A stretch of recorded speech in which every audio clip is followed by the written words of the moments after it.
Hello friends, welcome to our YouTube channel Drone Tech. So first I will introduce our drone. It's having a motor to motor distance of 90 cm, Racer Star BR4114 brushless motor, 6-hawk flight controller, SkyCell 22,000 mAh LiPo battery, ESP32 cam as the first person view camera, GPS system and compass used is Neo M8N module. ESC used is Little B Spring 30 ampere maximum current rating. To obtain the required thrust, we use an 18-inch propeller. For cooling the ESC and other components, we use 2 cooling fan and a 20-watt 1209 thermostat.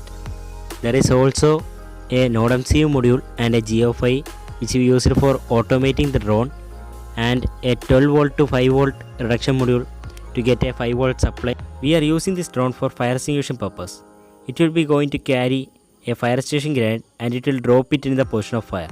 Grenade will extinguish the fire.